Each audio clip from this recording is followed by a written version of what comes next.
Shalom Aleichem Internet. Today is the 9th of November, the 24th of Cheshvan. My name is Sandra Gaisinski, and here is this week's TorahByte.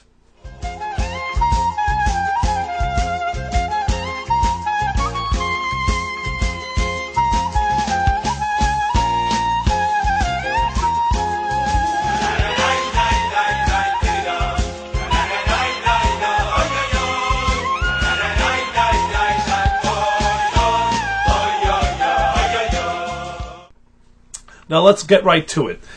With your permission, we're going to do something slightly different this week, and we are going to focus not on a verse or a thought within the Torah portion itself, but we're actually going to talk about the title of this week's parsha, which is Chayei Sarah, the life of Sarah. Now, why I choose to talk about the name of the parsha is because it seems to have nothing to do with the parsha itself.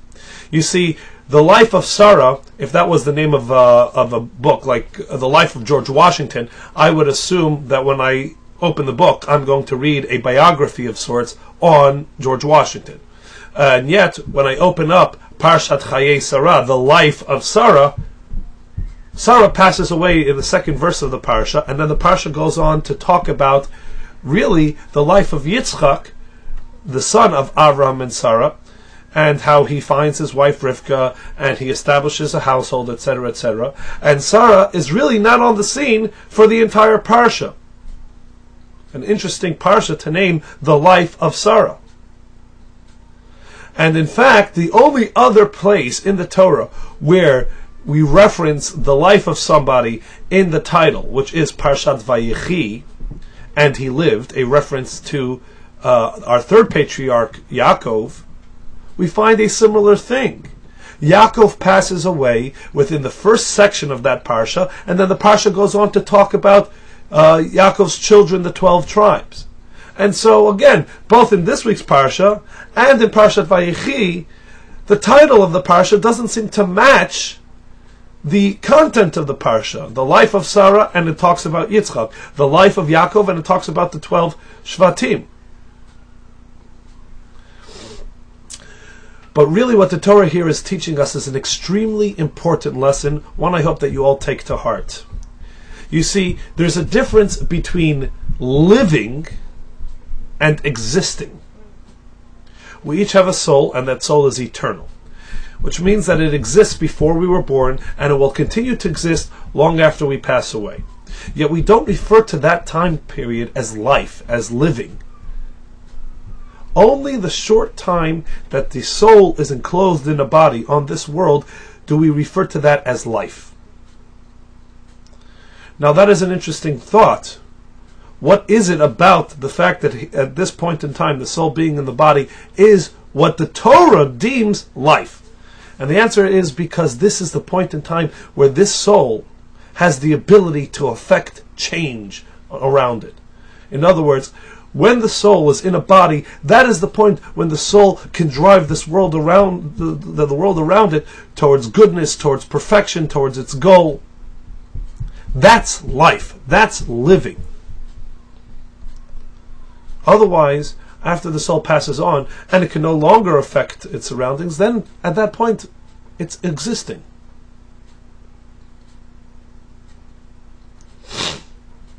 Except if one manages to live a life in such a way that they have such an impact on others, that even after they have passed away themselves, those others go out and continue the legacy and continue the direction that has been shown to them and has been influenced upon them by that original individual, so that long after they have ceased to affect the world personally, their students, their disciples, their family continue to carry on and impact the world around them in the same way and in the direction and under the influence of that individual. And so that person now continues to live through the impact he has had on others and their impact on the world. We say an interesting thing in the Talmud. We say, Yaakov Avinu lo met, that our forefather Jacob did not die.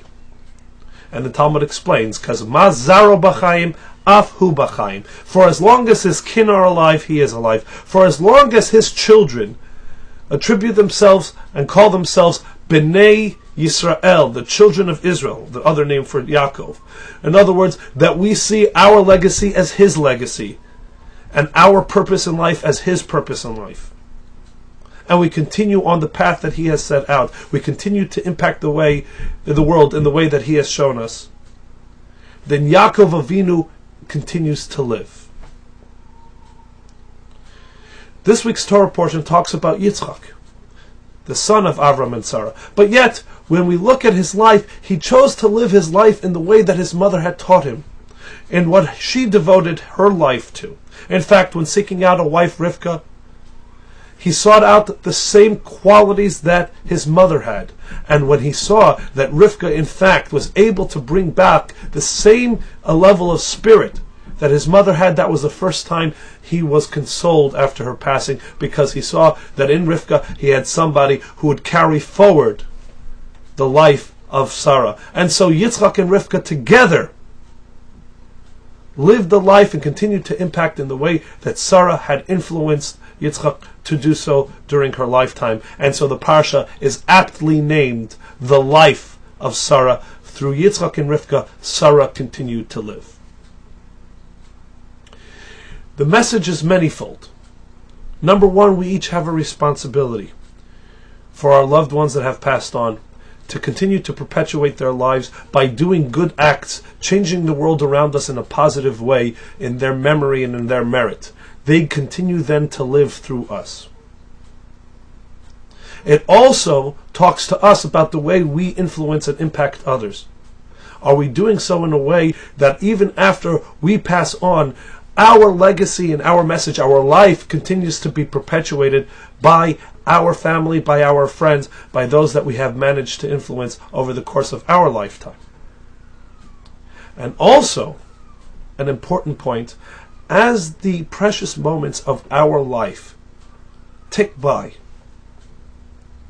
we have to ask ourselves, at this very moment, am I existing or am I living? Is the world being changed for the good because I am here right now? Something to think about until we see each other next week for the next installment of this week's TorahByte. And Shabbat Shalom.